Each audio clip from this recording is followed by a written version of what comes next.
सत्यस्यापि हितं मुखं यो सावादित्य पुरुष सोऽसावहम् ॐ खं ब्रह्म असतो मा सद्गमय तमसो मा ज्योतिर्गमय मृत्योर्मामृतंगमय। ओम मातृशक्ति आर्य समाज मानसरोवर के यशस्वी प्रधान जी, मंत्री जी, कोषाध्यक्ष जी, उपस्थित सभी सदस्य मानुमाए, परम पिता परमात्मा की महती अनुकंपा है। हमारा समय सत्संग में व्यतीत हो रहा है। बड़ी कृपा होती है भगवान की, तब हमारा समय सत्संग में व्यतीत होता है और मन लगता है और हमारे उद्देश्य को प्राप्त करने के लिए हम प्रयत्नशील होते हैं। ये परमात्मा की सबसे बड़ी कृपा है हमारे ऊपर। देव दयानंद जी महाराज की इतनी कृपा है, गागर में सागर दिया उन्होंने। इतनी महती कृपा उनकी कि हम बखान नहीं कर सकते।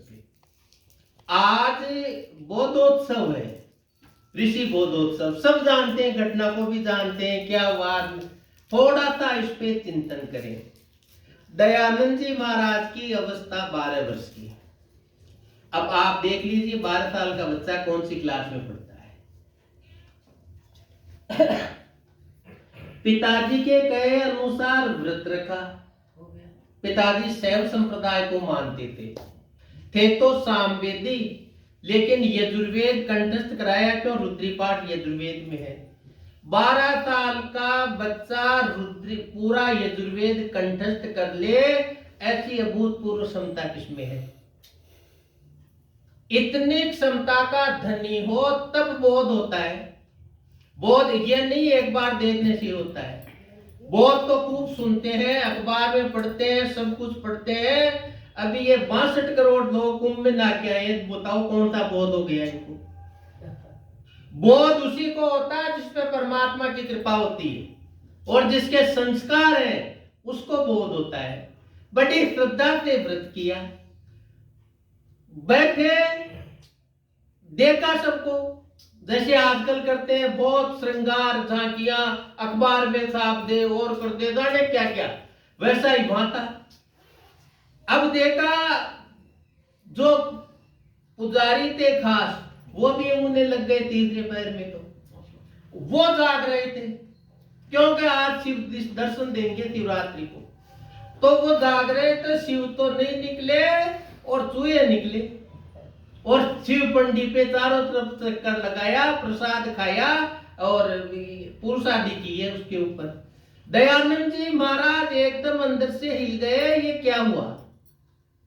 पिताजी कह रहे थे शिव तो पाशुपति अस्त्र रखते हैं, सारे लोग शिव का लोहा मानते हैं, गण है उनके भयंकर, और इतने तीनों कालों पे शासन करने वाले, तीनों दुखों से छुड़ाने वाले त्रिशूलधारी शिव की पिंडी पे ये क्या?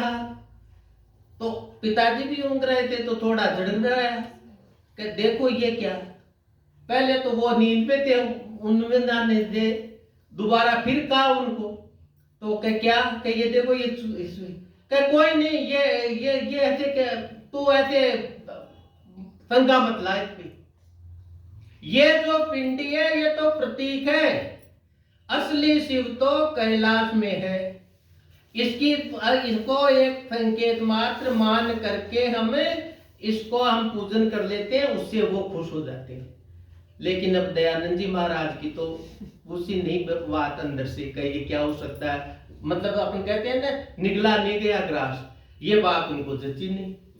अब उनके मन में यह है कि जब असली शिव कैलाश में है तो उस असली शिव को प्राप्त करेंगे, इससे लाभ क्या होने वाला है?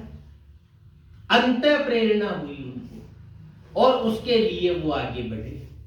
पहला काम शिव की खोज करना, जो शिव सबका कल्याण करता है, सबसे बड़ी महाशक्ति है, उसकी खोज करना। ये काम भी एक उद्देश्य उन्होंने उसी दिन बना लिया था। फिर आगे बढ़े, आगे चले तो वो 16 साल की उनकी बहन थी, वो हैजे में चली गई। तो दूसरा फिर मृत्यु को देखा पहली बार उन्होंने, तो बिल्कुल एकदम पत्थर होते वैसे उनका हृदय हो गया।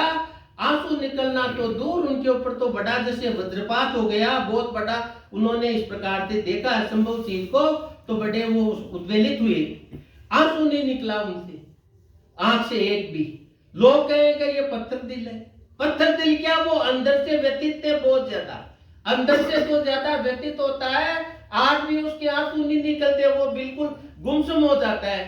डॉक्टर लोग, सारे लोग कहते इसको रुलाओ, जो ये होश में आ जाए, नहीं तो ये होश में आना पारी है। आगे चला गया कोमा में, तो और ज्यादा मुश्किल हो जाएगी।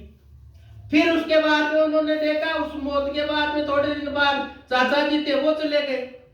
अब वो चाचा जी से इतना स्नेह कर रहे थे, चाचा जी ने देखा मृत्यु नजदीक है, जा चुका, एक गई, मेरे को भी जाना, उसको पास बुलाया।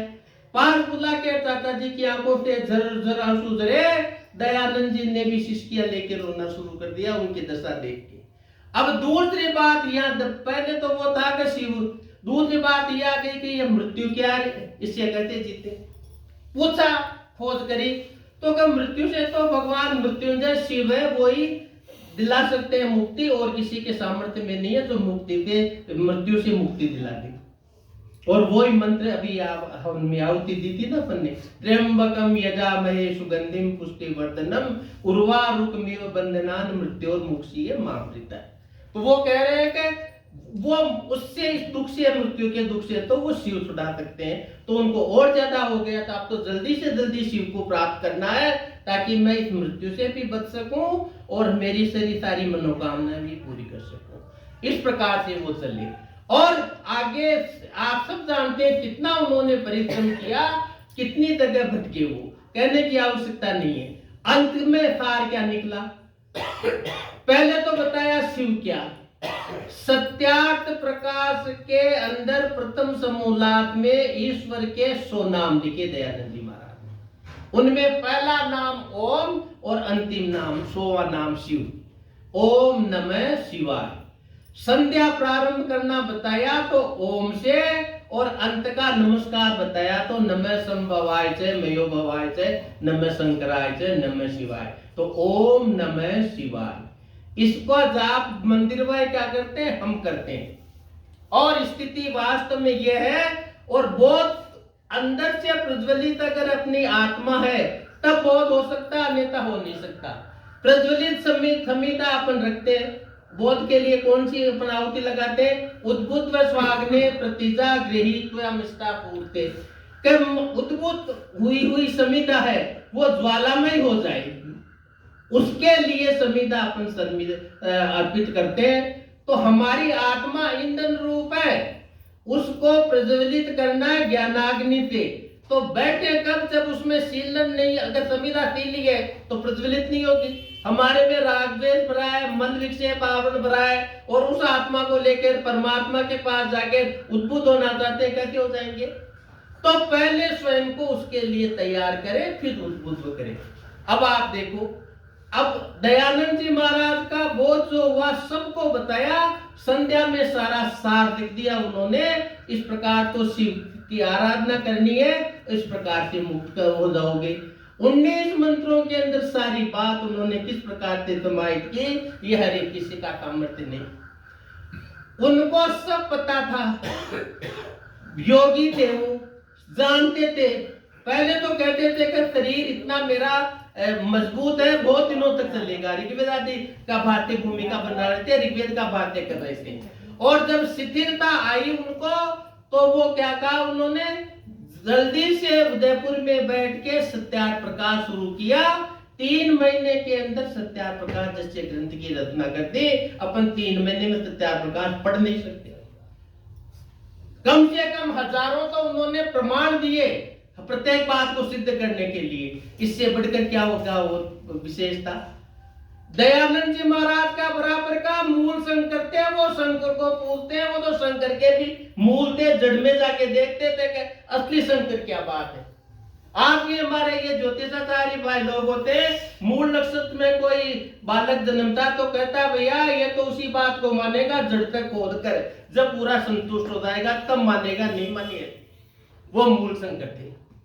और उसके बाद में आप चलो ये सत्यार्थ का मरने के समय के देखो आप, उनको पता था कि मृत्यु सब जानते थे, वो कहना किसी को नहीं, आनंद में रहते थे, राग द्वेष से परे थे। शंकर की साक्षात अगर मूर्ति देखे तो देव दयानंद जी महाराज थे।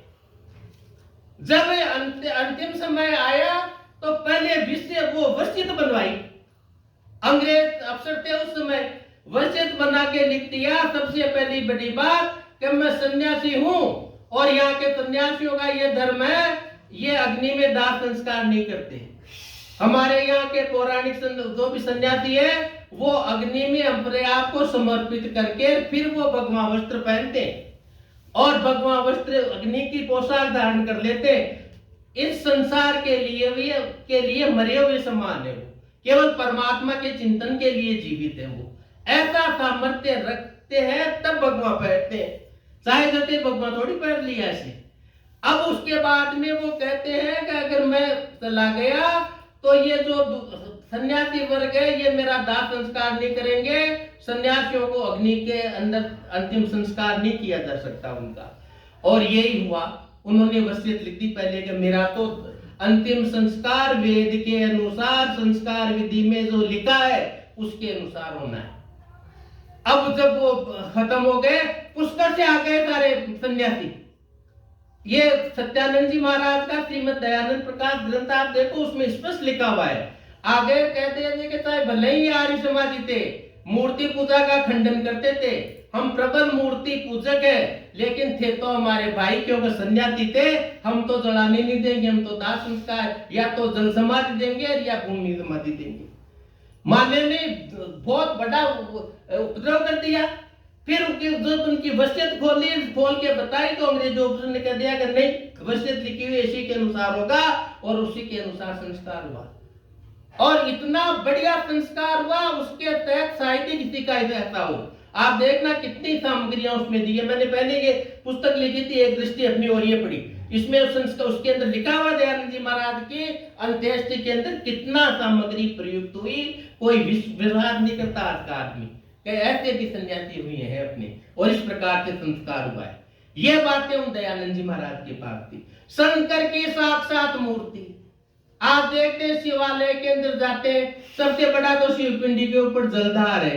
क्या है शिवपिंडी? चिन्ह है किसका? शंकर का। एक, इसका अर्थ है परमात्मा केवल एक है, दूसरा है नहीं, उसके अलावा कहीं सिर नहीं झुकाना है, दूसरी जगह जाओगे तो पिटोगे, सीधी बात। और दूसरा फिर आगे, अगर उनकी शिव की मूर्ति जो बनाई है, हम मूर्ति पूजक नहीं है, लेकिन अगर आज के अगर जाएंगे इसके पास में सारे मूर्ति पूजक 62 करोड़ तो घूमना है, वहां जाके कह देंगे क्या मतना हो दे, कौन अपनी मानेगा वहां पर? उनके हिसाब से अगर उनको समझाए तब मानते हैं। मेरे भी चर्चा हुई थी तो मैंने कहा भाई हमारा तुम तो शिव को मानदार तो साक्षात शिव दयानंद जी महाराज, आप ये देखो। और वो उनको घोषित भी कर दिया था कि हम शिव का अवतार घोषित कर देंगे, पंडितों ने कह दिया था कार्तिक के अंदर। आप तो केवल ये कहते हो कि मूर्ति पूजा का खंडन मत कर दो, हम आपको शिव का अवतार घोषित कर देंगे। शिव का क्या, वो तो साक्षात थे ही शिव। देखो आप, शिव के सबसे ऊपर गंगा की धार रहती है, पवित्र करने वाली सबसे अगर नदी है तो वो गंगा नदी है। कितनों ने डुबकी लगाई, किसके लिए? पवित्र के लिए। कहता पवित्र होना चाहते, पापों से पवित्र करने के लिए। और पवित्र करने वाली अगर कोई वाणी है तो स्तुता मया वरदा वेद माता प्रचोदयन्ताम पाव माही द्विजानाम। द्विजों को भी अगर पवित्र करने का सामर्थ्य कोई रखती है तो वो वेदवाणी है। क्या हुआ? सिर के अंदर वेद का ज्ञान निरंतर चलता रहे, वो पवित्र रहेगा, अन्यथा पवित्र हो नहीं सकता। संध्या के मंत्रों में आपको सन्नो देवी रभिष्ट सुख चाहते हैं, हम कौन से इष्ट सुख भी चाहते हैं और पारलौकिक सुख भी चाहते हैं, मोक्ष भी। तो क्या कहा? पवित्र हो पहले। आचमन करके 3 आचमन करते हैं। कैसे करते हैं? तीनों दोष दूर हो अंदर के शरीर के। उसके बाद में पवित्र करने वाला कुंभ में चर्चा चली थी। अरे कुंभ क्या, कुंभ तो हम रोज नहाते हैं, हम प्रतिदिन कुंभ नहाते हैं।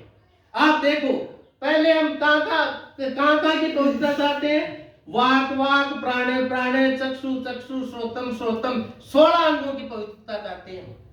ये पवित्र। फिर कहते हैं चाहते ही नहीं है, बताते फिर लेके मार्जन मंत्र में छींटे देते। छींटा देना नहाना ही तो गया। यहाँ पर हमारे ये भी परिपाटी थी, कोई स्नान नहीं कर सकते। मरु प्रदेशों में तो जल बहुत गहरा रहता है, कौन स्नान करता है? कहीं जाके कहीं जाके आए, स्नान नहीं हो पाया, पानी नहीं है, तो क्या करते हैं हमारे माताएं बहने, तो जैसे तिये की बैठक में वो जो जाते हैं वापस आते हैं, तो या दाह संस्कार के बाद में वापस आते हैं, तो कान के अंदर पहनती है स्वर्ण, या कहीं भी सोना होगा उसमें लेके छींटे देती। क्या अर्थ हुआ इसका? शुद्ध हो जाओ बिल्कुल। पवित्र ज्ञान वेद ज्ञान है, सबको जानना है उसी जगह जहां से पवित्र होके आए हो, उस बात को हमेशा ध्यान रखो।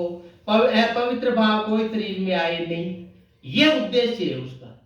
और उसी हिसाब से पवित्र करते हैं। भू पुनातु शिरसी, भूय पुनातु नेत्रियो, स्व स्नातु कंठे। कितनी पवित्रता करते हैं हम। है कहीं किसी में सामर्थ्य ऐसी पवित्रता करने की, या ऐसा कुंभ स्नान करने की? यह सामर्थ्य है तब कुंभ स्नान सार्थक होता है, ऐसे थोड़ी सार्थक हो जाता है कुंभ स्नान। ये कुंभ शरीर ही तो है हमारा, ये तन काता कुंभ है, लिया फिर रहते साथ, डबका ला गया फूट गया, कछु ना आया हाथ, ये संतवाणी कहती है। यह शरीर कच्चा घड़ा है, पता नहीं कब डबका लग जाए फूट जाए, कोई विश्वास नहीं है। इसलिए जितना ज्ञान भर सको भर लो इसमें, और वो ज्ञान केवल वेद मंत्र कर सकता है पवित्र, वो गंगा की धार है, निरंतर चलती है। शिव मंदिर में निरंतर धार बांधते हैं, बिल्कुल नहीं तोड़ते। इसी प्रकार से वेद में भी निरंतर धार चलती है। ऋषि ने मर्यादा बना दी, 2 समय जब मिलते हैं उस समय भी धार नहीं टूटे, निरंतरता लगे रहे, दोनों समय संध्या का विधान ऋषि ने बताया। ये इसका उद्देश्य है। फिर देखो सिर के ऊपर श्राप। अब कोई कहते हैं ये क्या, आज तो सिर के ऊपर, कुंभ में तो बाबा जी रखते हैं सिर पे सांप दिया थे पाले हुए। सांप का अर्थ है काल। काल को हमेशा सिर पे याद रखो, पता नहीं कब काल झपटा मारे ले जाए। इस बात को क्षण के लिए भी मत भूलो, यह है काल। तो फिर करें क्या? आगे देखो, नीचे तो लोग सिर के ऊपर देखते हैं, तो शिव की जटा के नीचे एक तरफ चंद्रमा है दूज का। दूज का चंद्रमा इस बात का प्रतीक है बालपन का। बच्चे में ईर्ष्या और द्वेष नहीं रहता, 1 मिनट में लड़ लेगा, दूसरे मिनट में वापस खुश हो जाएगा। न ईर्ष्या न द्वेष। ऐसा द्वेष रहित अगर किसी का हृदय है, वो शिव की भक्ति करने के योग्य है, अन्यथा योग्य नहीं। और जिसमें ये योग्यता आ जाती है, उसके चेहरे पे हमेशा मुस्कान रहती है। शिव के चित्र देखे तो मुस्कान है हमेशा। दयानंद जी के चेहरे को देखो, दिव्य मुस्कान उनके ऊपर मौजूद। अब आप देखो दयानंद जी का मन कैसा, राग द्वेष से बिल्कुल दूर। जो जिसने जहर दे दिया, 17 बार जहर दिया ऋषि को, तो एक बार ही क्या? नीलकंठ है साहब हमारे तो महादेव जी, अरे नीलकंठ को तो एक बार ही पिया विष, दयानंद ने तो 17 बार पिया विष। है कहीं उनकी बराबरी करने वाले? और पिया जो पिया विष देने वाले को माफ और किया, और अपने रुपए देके कि तेरे को यहाँ पर तेरी जान को खतरा है, नेपाल भाग जा। ऐसा कहीं है किसी में सामर्थ्य दया दिखाने की? वो दयानंद जी महाराज शिव वो बोले शंकर, वो बोलापन है। ऐसा बोलापन आए तब कल्याण हो, तब मोक्ष की प्राप्ति हो। क्यों? सब हमारे पौराणिक भाई कहते हैं सब कुछ विष्णु से मिल जाएगा स्वर्ग, लेकिन मोक्ष का देने के अधिकारी तो भगवान शंकर ही है, उनके अलावा कोई मोक्ष दे नहीं सकता। और मोक्ष के लिए वेद ज्ञान को बता दिया, इस प्रकार से बताया। फिर आगे देखा तो शिव के तो चारों तरफ या तो ये पड़े हैं रुद्राक्ष, या पड़े हैं सांप, इधर भी सांप, इधर भी सांप, इधर भी सांप, जटा में सांप, या रुद्राक्ष। रुद्राक्ष क्या है? रौद्र रूप परमात्मा के रूप में। ये पौराणिक भाई तो मानते हैं शिव के आंसू निकले, उससे रुद्राक्ष पैदा हुआ। क्यों आंसू निकले? सती का उसके अंदर होम हो गई सती, इसलिए। वो नहीं, रुद्राक्ष का अर्थ है रुद्र रूप शरीर में धारण कर लेंगे, आसन प्राणायाम करके कसरत से पसीने की बूंदें निकलेगी, जब हमारा शरीर स्वस्थ रह सकता है। आलसी रहने वाले का शरीर स्वस्थ रह नहीं सकता। रुद्राक्ष शरीर की स्वस्थता का प्रतीक है, और रुद्राक्ष पहनने से हृदय की धड़कन भी शांत होती है। हमारे वो सत्यबोध जी थे ना यहाँ पर स्वामी जी, वो क्या करते थे, हाँ वो चित्र लगा हुआ, वो कहते थे कि मैंने हाँ इधर किया, वो रुद्राक्ष धारण करते थे गले के अंदर। क्या इससे मेरे को भी कहा था अगर बीपी है आपके तो एक बार आप रुद्राक्ष धारण करो, आपको महसूस होगा। क्यों? उनको अनुभव था। तो ये रुद्राक्ष ये होता है। ये थोड़ी है कि इतने किलो रुद्राक्ष पहन लिए, उनसे क्या लेना देना भाई, जहाँ रुद्राक्ष की जितनी आवश्यकता उतनी करो, धारण करो, कौन कहता है। और चारों तरफ सांप, हमारे तो चारों तरफ सांप रूपी दुश्मनी आस्तीन के सांप बैठे, जहां देखो जहां, एक भी स्थान ऐसा नहीं जहां आस्तीन के सांप नहीं नजर आए। कहते हैं आस्तीन के सांप ये हमारे दुश्मन। सबसे निकटस्थ तो हमारे 5 मकार है, काम, क्रोध, लोभ, मोह, ईर्ष्या, द्वेष। ये हमारे प्रतिक्षण नजदीक ही रहते हैं, और जरा से भी असावधान रहे तुरंत डंक मार के दुर्गति में ला देते हैं। ये रहे हमारे विषयों के जो भोग है, ये हमारे सबसे निकटस्थ है। किसी को ज्यादा जीभ से चाटने का भोग है तो वो कुछ भी नहीं है, जहाँ की कचौरी अच्छी लगेगी जोधपुर वाले की तो वहां टिकेगा जाके खाने के लिए, चाहे रास्ते में एक्सीडेंट हो कुछ भी हो, उसको परवाह नहीं, लेकिन क्यों जीभ का स्वाद है। किसी को दृश्य का स्वाद है तो चाहे कितनी माइनस में पारा जा रहा है, लेकिन जाके शिमला में फिसलेगा बर्फ के ऊपर, ये हाल है। किसी को दृश्य देखने का, कानों से सुनने का शौक है तो वो डीजे बजाएगा पूरी तरह से, चाहे दूसरे वाले कितने परेशान हो जाओ। ये क्या करते हैं, ये इस प्रकार से ये दुश्मन बनते हैं। और अब आजकल देखो डीजे तो बंदी कर दिया, जो करता है उसके ऊपर लोगों ने रोक भी लगा रखी है, अच्छी बात है ये। तो ये इस प्रकार की स्थिति हम देखते हैं, तो सबसे निकटस्थ तो ये शत्रु रहे। और दूसरे शत्रु से निकटस्थ में देख लो, अरे माँ बाप भी जब माँ बाप है, जब उनके अंदर परमात्मा की प्रेरणा का प्रकाश विद्यमान है तो सब नहीं तो सबसे बड़े शत्रु वो ही बन जाते हैं, इतना नहीं है इसमें। तुम्हें माता से पिता, तुम्हें ऐसे नहीं कह दिया, असली माता असली पिता तो वो परम पिता परमात्मा है। तुम्हें ही न मातो तुम बसो सत्कर्तो बभूवित।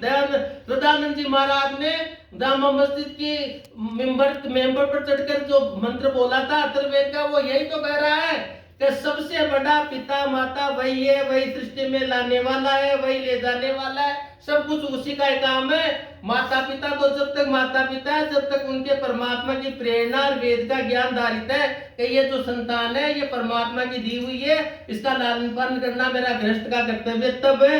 नहीं तो आप देख लो कितनी बच्चियों को बाल हत्या करवाते हैं, वो माँ बाप ही है। सबसे निकटस्थ कहते हैं ना कि हमारे दृष्टि पढ़े, देख लो आप अखबार पढ़ते हो खूब अच्छी दृष्टि, कहने की आवश्यकता नहीं है। माता पिता कितने शत्रु बनते हैं, कितने रेप हो रहे हैं बच्चों के साथ, ये देखो सबसे नजदीक है। फिर नजदीक फिर कहते हैं कि शादी करती लड़की तो पति कहता है मेरे सिवा तेरे सिवा मेरा कोई नहीं, वो कहती है मेरे सिवा तेरा कोई नहीं। हालत ये होती है लव मैरिज की, वो पति पत्नी को आपस में मार देते हैं। लो कहाँ गया वो तेरा मेरा पति। परमात्मा की शक्ति बैठी है, वेद का ज्ञान बैठा है, और पति पत्नी ये चाहते हैं कि धर्म का पालन करने के लिए, परम पिता परमात्मा की प्रेरणा प्राप्त करने के लिए, वहां पहुंचने के लिए मोक्ष धाम, इसके लिए पति का साथ मिला है। त्रयंबकम में 2 मंत्र है, मुक्ष्य महामुतपि है दूसरे वाले के अंदर, यजुर्वेद के अंदर अपन देखते हैं तो ये त्रयंबकम का एक मंत्र ऊपर वाला बोलते हैं, नीचे वाला फिर है। वो कब बोला जाता है, विवाह संस्कार भी बोला जाता है। पति केशों का विच्छेद करता है पत्नी का, कि इस बंधन से छुटाता हूं, इस बंधन से तो छुटा, जैसे लता पृथक होती है वो जाऊं मैं पति के घर से, लेकिन उस पति से मत छुटाना, वो तो सदैव बना रहे। ऐसी कामनाएं इसमें करिए और इस प्रकार से चलते हैं तब प्राप्ति होती है। फिर आगे देख लो, बेटे तो अमेरिका कमा रहे हैं, बूढ़े बुढ़ी यहाँ बैठे हैं जयपुर के अंदर, 600 गज का अपना मकान है, 1000 गज का है, नौकर रख दिया, नेपाली किसी दूसरे को रख दिया, कोई मुसलमान आ जाते हैं बिना उसके हम हिंदू बन के, और अंतिम में क्या होता है, गला घोट के मार जाते हैं, लूट के ले जाते हैं, रह जाते हैं तेरे बेटे का माँ बाप। सबसे जिस पे भरोसा किया था वो, और तो और ये नहीं है कि माँ बाप ये बेटे बेटियों की रोजाना देखते हो आप, बेटियां मार दे माँ को, बेटे मार दे पिता को। क्या है ये समीपस्थ सर्पी है ये, सावधान रहो इनसे, मुंह मत किसी में मुंह मत लगाओ। बच्चों का सेवा पालन करते हैं तो केवल ये समझ करते हैं, दयानंद जी महाराज ने ये कहा है गृहस्थ का धर्म है पालना रक्षा करना, लेकिन इनसे आशा मत करो, वानप्रस्थ में बिल्कुल आशा मत करो, निकल जाओ घर के बाहर जब तक खुशी रहोगे, अन्यथा ये वृद्धाश्रम मौजूद है, पड़े रहो रोते रहो, कोई नहीं पूछने वाला। ये स्थिति है, मत मोह डालो, परमात्मा में मोह डालो, वहां तक वो देगा सारा, ये बोध है करवा रहे हैं। और फिर आगे शत्रु तो लोग के सारे जितने ही आतंककारी रहे, गली मोहल्ले के गुंडे बदमाश रहे, इनको ये काम है क्या सरपों से, देखो किसी के पीछे पड़ जाते क्या हालत करते हैं बेचारे की। और उससे और शरीफ गुंडे ये देखो शत्रु, तो ये जितने भी विभागों में काम करने वाले अधिकारी, भ्रष्टाचार करने वाले कर्मचारी, इनको देखो बिना उसके करेंगे। डॉक्टर मरे हुए के ऊपर कहते हैं कोमा में पड़ा, हमने तो उसको उस पर डाल रखा वेंटिलेटर पर 5 दिन की फीस लगा के ₹1,00,000। ये कम है सर, ये कम है क्या ये इस प्रकार के? तो ये शिव सावधान करते हैं कि इनसे सावधान रहो। इसके लिए क्या कहा, वेद की गंगा रखो हमेशा, और शिव गण रहते हैं, गण बनो उस वेद के, और संगठन रूप में रहो और इनसे मुकाबला करो, नहीं तो पूरा हमारा पूरा सत्यानाश हो जाएगा। कि आप अपन को पता है अफगानिस्तान में भी हवन होता था, और इसमें काबुल में भी होता था। अब उसको छोड़ो, ये पंजाब में लाहौर में स्थापना आर्य समाज की खूब हवन, आप देखो देखिए हवन हो रहा है, निकल गई सब बात हाथों से और निकल जाएगी। इसलिए शिव सावधान करते हैं। और शिव के अंदर क्या, शिव का देखो नजदीक, मेरे समय समाप्त होने वाला है, मैं सीमित बात ही कहूंगा। शिव का सबसे ज्यादा संकेत किसकी तरफ रहता है, जो भी शिव मंदिर रहा है उस पे एक तो त्रिशूल रहेगी, एक डमरू रहेगा, इससे पता लग जाता है कि शिवालय है। और शिवालय में त्रिशूल क्या है, शूल कहते हैं दुखों को, दुख का कांटा चुभता है तो कहते हैं शूल चुभ गई मेरे। 3 प्रकार की शूलें चुभती है हमारी, आदि देविक, आदि भौतिक और आध्यात्मिक। इन शूलों से रक्षा करने वाले त्रिशूलधारी शिव है, वो परमपिता परमात्मा, जो हमारे तीनों प्रकार से रक्षा करता है। हम मंत्र में बोलते हैं ओम शांति ही शांति शांति। हे परमपिता परमात्मा देव, हमारे तीनों प्रकार के तापों का शमन कर हमारे शरीर में, मन में, आत्मा में शांति आ जाए, ये है इसका उद्देश्य। और डमरू वाले शिव, डमरू किसका प्रतीक है, आने जाने का, प्रलय का, सृष्टि उत्पत्ति भी होती है, लय भी होती है, कुछ भी नहीं है, तमाशा है मदारी का, उत्पन्न हो गई चली गई, उत्पन्न हो गई चली गई, अनंत है, चलती रहती है, खेल वागर जाओ। ये है डमरू। ये थोड़ी है कि उसमें बम बम करते रहो और ये फलाना का, ये वो नहीं।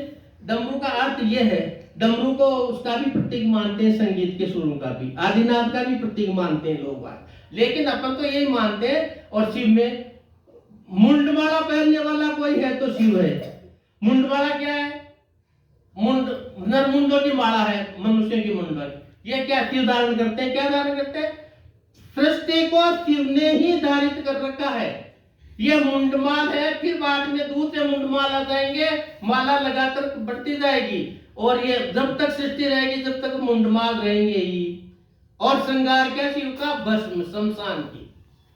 ये शरीर शमशान में, ये पार्थिव शरीर है, इसको क्या बोलते हैं, पार्थिव शरीर। ऊपर वाली जो परत है हमारे शरीर की, पृथ्वी तत्व की है सबसे ज्यादा, और वो पृथ्वी में चला जाता है। इसका क्या श्रृंगार करना, श्रृंगार तो अंदर से आत्मा करती है। अपन कहते हैं इंद्र पराजिज्ञ, ये मंत्र है इसके अंतर्गत। आत्म तत्व जो इस शरीर को प्रकाशित करने वाला है, प्रेरित करने वाला है, वो जागृत होता है तब इसमें स्फूर्णा आती है शरीर में। हम उठते ऊपर की स्फूर्णा तो बाद में करते हैं पवित्र, पहले अंदर से स्फूर्णा के हम तैयार होते हैं। वो शक्ति परमपिता परमात्मा शिव देते हैं। तो हे भगवान, ऐसा बोध आप हमारे को कराओ, हम ये सांसारिक जो शत्रु चारों तरफ हमारे हैं इनसे रक्षा कर सके, हम योग संगठन बनाए।